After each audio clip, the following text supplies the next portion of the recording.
Here we go. Okay, all right. So we are live. Okay, so I'm live here with the wonderful Vie Portland of VieNess Discover You, Love You, CIC. I was hoping I was It's going a to. mouthful. It is a bit of a mouthful. Yeah, absolutely. Yeah. So thank you, Vie, for being here and welcome. So we're gonna hit the ground running and get going straight away. Because you are one extraordinary lady, aren't you? Thanks. So it was my absolute pleasure to meet you. So we became acquainted, I think, really when you and I were both writing books. Yeah. Yes, at Yeah. the same time. That's where we sort of properly met. So tell me, Vie, what made you decide to become a CIC? What got you to that point?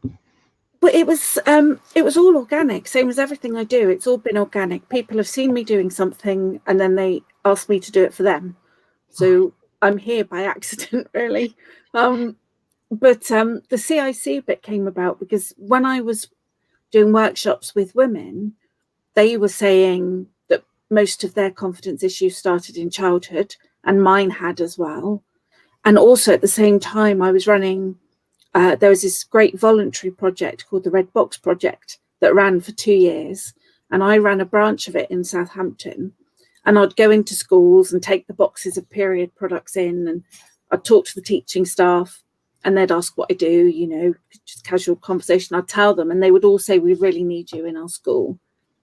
So it just felt right that I should go into schools to do it. But I also knew that, you know, a lot of schools are struggling to buy pens and paper, you know, getting people in to, you know, give period products. So they weren't going to pay a few £100 to get a facilitator, an external facilitator in. So I decided to set up as a CIC so that I could do fundraising, so that the schools that couldn't afford to pay me, I'd have raised the money to cover those costs. And it was all going really well until, you know, this pesky pandemic, and, you know, that all came to a stop. But thankfully, you know, now that we're coming out of it, I've already got a couple of bookings in schools and youth groups towards the end of the summer term. So, yeah. Yeah, absolutely. So whilst the pandemic and lockdown, yeah, it's been tragic for a lot of people. It's worked out quite well for some. When you work face to face in schools, yeah, when you want to get hold of those children and yeah, actually, you know, be with them, yeah, it poses a lot of problems.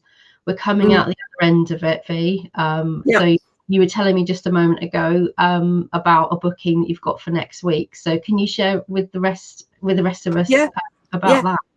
Well, so you and I met when you were writing your book for adults, and I'm writing a book for adults too. But doing that process sort of awoke some creativity in my brain. And I wrote a children's book that's been in my head for years and years, the first 2 lines. And I just wrote it.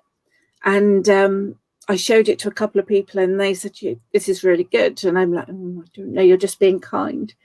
But did the crowdfunder campaign, and the book came out officially 3 weeks ago.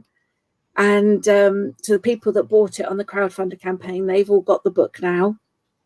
And one of them is a dance teacher for preschoolers and with adults with learning and physical disabilities. And she asked if she could use the book as a theme for her preschoolers. And today she's invited me along to go and watch the class as they dance along to the book. And I get to read the book to them for the cool down. So it's really exciting that I'll actually, when I did the launch, I did a Zoom one, and then I did an Instagram live. And on the Zoom, I could see there were a few little people there, you know, and I could see they were enjoying it, but it was mostly adults. But to be in a room and actually read it to those children, it's just going to be wonderful. I'm so excited. You can probably tell. I'm excited for you, Vie. I literally am. You know, I've loved working online. Lockdown, from a business point of view, has been beneficial for me, most definitely. yeah, I am longing though to get back into a room. You know, I want to meet you, V. I want to hug you. That's the thing. Yeah, it doesn't feel real, does it, that we've not actually met in person? We've never seen each other below the boobs, have No, we? exactly. Yeah, I mean, this is the best bit I'm going to say, but yeah, exactly that. You know, Eloise and I were saying the other day, we've got so many friends, and you know, and as you know, that's the ethos of my business is you are all my friends, and yet friends I've never. So I'm a real hugger, you know. I like hug everybody. You know, I almost wanted to hug the gas fix man when he came the other day, you know, but obviously we don't. And yeah, and it just seems crazy. So I can't wait. So I've got a book launch, still to do, and it's going to be lovely, isn't it, for us all to get back, get in a room together. It's going to be amazing. So you mentioned an adults book. Yeah. So can I ask who that will be for? What's the theme of the book? So the book is part self-help, but it's mostly autobiographical, because although I've got the academic backup of what I do, you know, I think the most important thing that I've got is my lived experience. And I want people to read it and go, well, if she can overcome that by doing this, then I can too. To make it more, I think sometimes self-help books can feel a little insurmountable. You know, they're huge. And that's why I created my decks of cards, so that you could just do one card at a time. But my book, because it's also part autobiographical, hopefully people will relate to it more, that it will resonate with them, and they will see that we don't always have to live by the limitations that we're set, and we can change it. We have that choice, and it doesn't feel like that when you're in the depths of despair, and you've been told you're worthless for however many years or decades, but that it is possible. I'm proof that it's possible. And it's really interesting that, you know, you've got Meet Our VIP up there, and you know, I changed my full name by deed poll, and I chose V because that was the name I performed under. I've even got it tattooed on my wrist. And I chose Portland because I'd already written a short story with the pseudonym of Portland. And then a friend said, well, you need an I in the middle. So my initials are VIP. It's like just a constant reminder. Yeah, I'm a VIP. Yeah, absolutely, and how lovely. So to get to a point in your life where you feel it necessary to change your name, okay. V, I know that you've shared with me many times about, you know, parts of your personal story. So yeah, so people absolutely are going to relate to that, aren't they? And what does it mean for you to be able to share that? Is there any hesitation about sharing your story? Huge hesitation. There's going to be people that are going to judge me differently. There's also a risk that I don't see any of my family now, and if they read the book, they're not going to be happy at all. But then, you know, the first lines in the book are probably going to be, you know, there's always three sides to a story, and I'm writing my truth, and their truth will be very different, because why would they want to admit to the things that they've done? So yes, so there's, you know, hesitation about doing it, but then I think there's going to be so much stuff in there where people might pick it up and read it and realize that, you know, sometimes when you're living in particular situations, you feel like you're the only one that's ever lived in it, or that people won't believe you, or no one would believe it of you. And so I hope that people will read it and see, you know, people that know me, I've always got flowers in my hair, I'm always brightly coloured, not so much today, but normally I'm very brightly coloured, you know, and I'm a confident person, I'm happy to talk to anyone. But I was never, I wasn't that way 10, 12 years ago. Yeah. And, you know, I I couldn't even cope with people singing me happy birthday, because that meant people were looking at me. And if they were looking at me, that means they were going to ridicule me, and they were going to tell me how fat and ugly I was. And, you know, and it so that for somebody to think that they have no confidence now to be able to read the book and go, I can change. It's bloody hard work. You know, I sort of say, oh yes, you know, oh, I did this and I did that and now I'm this.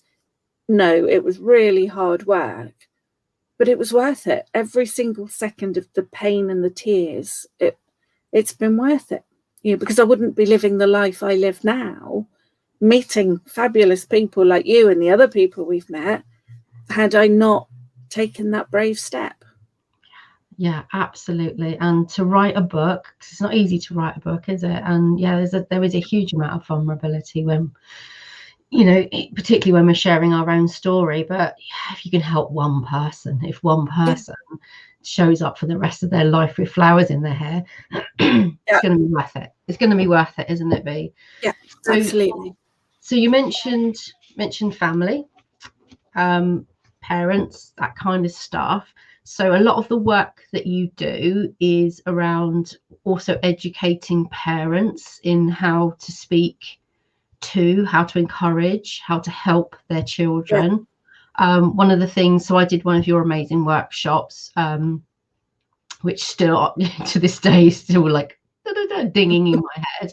I'm very conscious as a parent. So 4 daughters, between Dave and I, we have 4 daughters, all way more confident and clever than I ever was at their age. So did something right. I'm very conscious not to import my own feelings and beliefs around body positivity and everything that entails. If you were to give one tip, one piece of advice to parents about how to help or encourage their children if they know their kids are suffering maybe or struggling, what would be your top tip, Vie? Just one.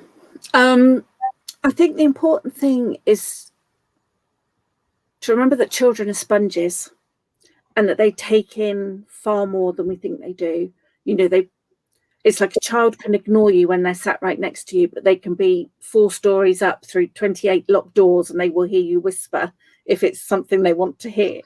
So to always think about what you're doing, but not think about what you're saying, but also about what you're doing, because sometimes those things impact more. And I think, I mean, I've told you this before, but you know, the amount of families I've met that said we never talk diets in front of our child, but I know that they're picking things up. And it's like, well, they've never talked it, but you don't need to, because you know, if you watch any cartoon, the baddies are either fat, disfigured, or disabled. So they're getting that message from the TV. But also it's about the actions you take. So there was one family, had a 3-year-old daughter. They were playing play kitchens. The daughter gave a piece of plastic cake to her mum, and her mum said, oh, aren't you having any? She said, no, mummy, chef never eats. And she'd picked that up because her mum never ate with her. You know, she just thought that she never ate.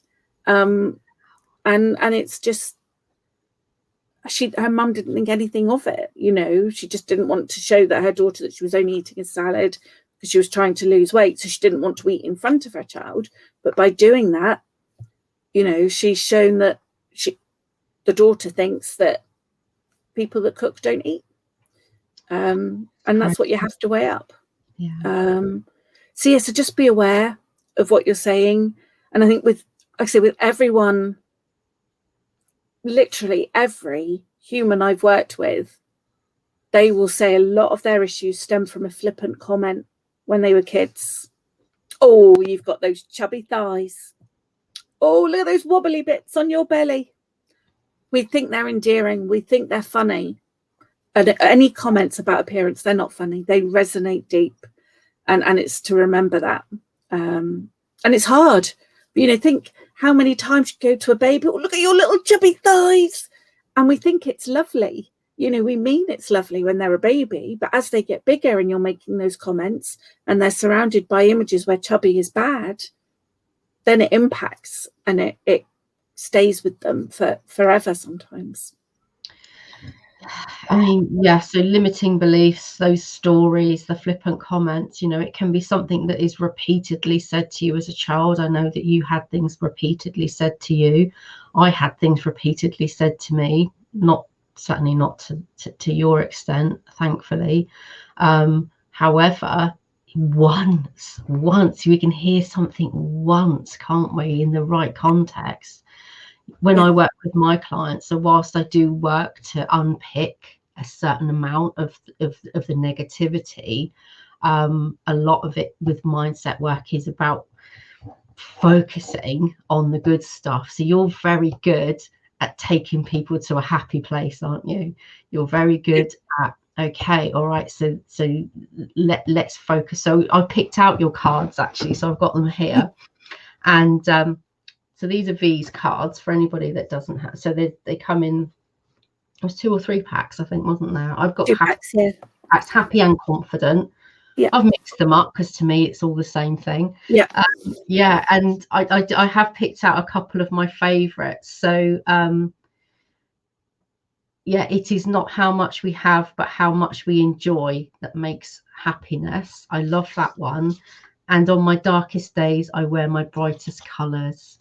Yeah, it's a thing, isn't it? So we're all responsible. So probably everybody listening and watching this, everyone that you will come across, everyone I come across, will have some crappy story from childhood. Yeah, so we can make a choice, can't we? We can make a choice to be different. Yeah. So, yeah. So it's not easy, but you can do it. Absolutely. So your children's book, so whilst the adults book is in the pipeline, so we look forward to that. Absolutely looking forward to that. Your children's book has been published. It is I was going to say flesh and blood, but so that is utterly beautiful, isn't it? It's that Donna McGee is an artist friend, and thankfully during lockdown she decided to not say no. So when I asked her if she would want to illustrate my children's book, she said if I'd asked her before lockdown, she would have gone, no, I've never done that before. But because lockdown brought up its own challenges, she said yes. So she did a wonderful job of translating my brain. And because although I have creativity in the way I write, you know, stick men and, you know, a particular type of flower is all I can draw. So she did a great job of making the images feel more real. And they're just so beautiful. And there's so many, you know, on each page, it's not just the words, there's lots of other things going on that so it gives children something to look for as well, which is wonderful. She's just done a great job. But yeah, it's lovely. It's so good that so a lot of my work is about acceptance and inclusion and diversity, and it's wonderful that people were so keen to support the crowdfunder that I did to get it published, because the message resonated with them about having a child at the center of the story with a visible difference, but not with a big neon sign going, this child is disabled, and making it about that. You know, it's about, I believe the whole ethos of my work is that before we are anything, we are human. And we've got far more in common as humans than our gender, our sexuality, our race separates us. And we need to be reminded of that. So, my children's book is hopefully a step on the way to that, to be a reminder that, you know, yes, a person with disabilities has differences. You know, as a person with disabilities, I can say, you know, that there are things that I have to be careful of doing and I have to be aware of. But I'm V, first and foremost, I'm V, and I've got a huge love of lots of things. And I want people to see that in Emily, the character in the book too. And hopefully then see it in other people. And one of the the most magical thing that's happened is one of the families that bought the book. So it goes out in a box, and I wrap them all up lovingly. And I put in there a list of 25 things you can do as an alternative for the box rather than recycle it. And one of the things I didn't put, but this little girl did do, is she turned it into her own book. And 8-year-old girl, and she wrote this lovely story about a family. And 8-year-old girl, remember, one day the daughter woke up without a foot, but that's okay because we still love her. And then her mum woke up without a foot, but it's okay because we all love each other and we're still people. And it's beautiful that she's got that. It doesn't matter that, what our bodies look like. We are all people. We're all human. And that was just wonderful that she got that message. Oh, that's absolutely amazing, Vi. And when I see that book, so I'm yet to get my copies, but I will be getting my copies, I will say. So it takes me back. So when you first showed me the book, it instantly, I was transported to sat on the bed with my daughter, story time. That was, because, life for me was, and my kids, was pretty up and down for the first 10 years. Okay. So, but story time was the consistency. They always got read a story. And they loved those big books, the ones, because they would see things that I wouldn't see. Yeah. And what I love is that children are, so they're not born prejudiced, are they? They're not born with negative language. It's all imported. And as a parent, that's the most terrifying thing. How many different ways am I going to screw my kids up? The joy of being a grandparent. I see this with my mum and dad now. They're like, oh yeah, be all smug because they've made all the mistakes. Yeah. Having a book like that as a tool, it's going to help parents and children as well, isn't it? Children are so much more accepting. My kids are way more educated and aware and tolerant than I probably will ever be, because it's within them. So that book is going to be absolutely incredible for parents as well as children. So if parents need it, need it, kids are going to love it. There's also in the back, there's loads of questions, so that the parent, the teacher, the person reading it to them can ask these questions. And that's the only time Emily's difference is mentioned. But that's one of the last questions. Before that, there's questions about, if you could go anywhere, where would you go? Who would you go with? And those answers will change every time you read the book, because that's the joy of children. There are no limitations, are there? So one day, I might want to fly to space. The next day, I'll swim with mermaids. And the next day, I'll work in Tesco's on the checkout. It doesn't matter that, one's not more important than the other. So it was lovely to come up with those questions and know that people are using them. And I'm getting such great feedback, from people that are, and some of the answers are coming back and they're really emotive. Some of them are, I want to fly to space or whatever, but sometimes I'm afraid of the dark. I don't want to go anywhere where it's dark, and these are things that they hadn't talked about before. So it's going beyond what I anticipated, in that it's allowing children to say other things too, which is magical. It's just wonderful. Absolutely magical. Okay, all right. So how do people buy it, Vi? This is the thing. We people are going to be sitting there watching this going, right, okay, where do I buy it? So I did. Yeah, well, they will. I promise you, Vi. I promise you. So we need to get this book into the hands of as many parents and children as we possibly can.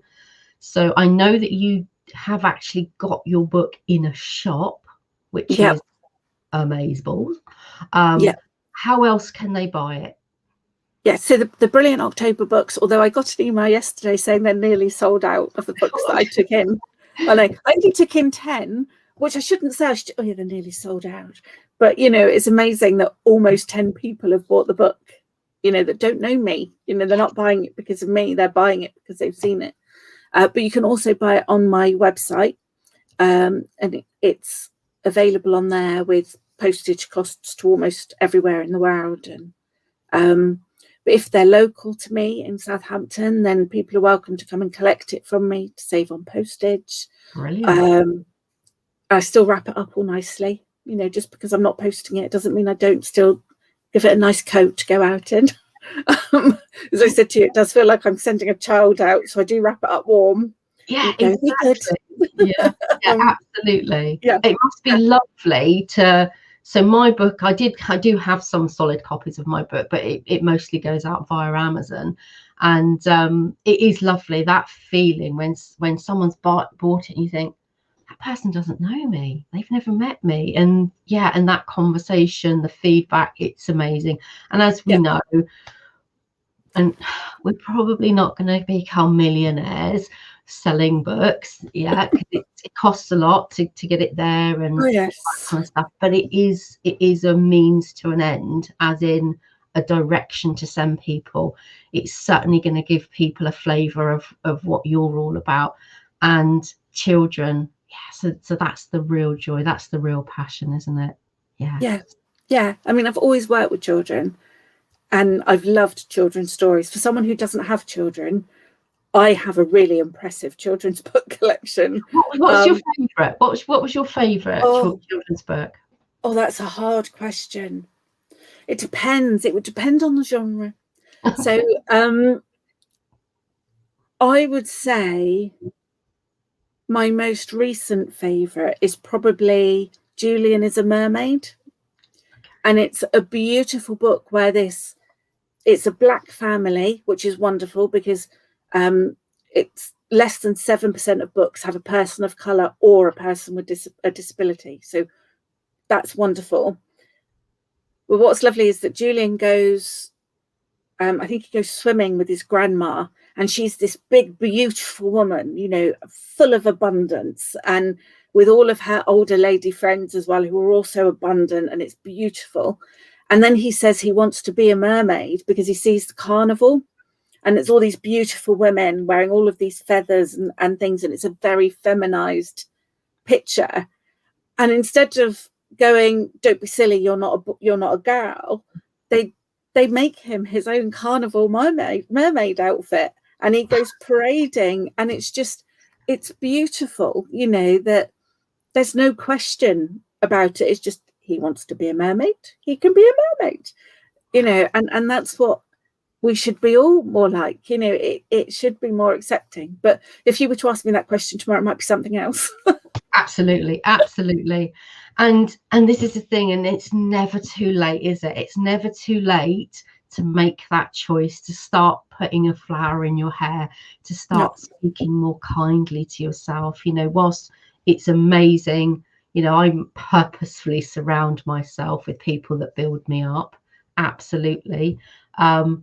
It's on us, isn't it? It's on us to make that choice. And when there are wonderful, amazing people like you in the world, Vie, encouraging and helping, literally instructing, teaching and supporting people to be more confident, to be kinder to themselves and kinder to others, it's hopefully one day the world's going to start to look a lot brighter, isn't it? I think I hope so.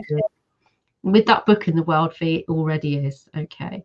So we're at time now. So Vie, if I can ask you kindly to pop the links to your website, but also if there's any social media that you'd like people to follow you on, if there are parents watching this that want to, or teachers, for example, who would love to book you as a paid speaker in their school. I'd love to go in and do book readings. How amazing would that be? Give the teacher an hour off while I run the class. It'd be great. There you go. Okay, so there will be teachers watching this who will be absolutely looking for an hour off.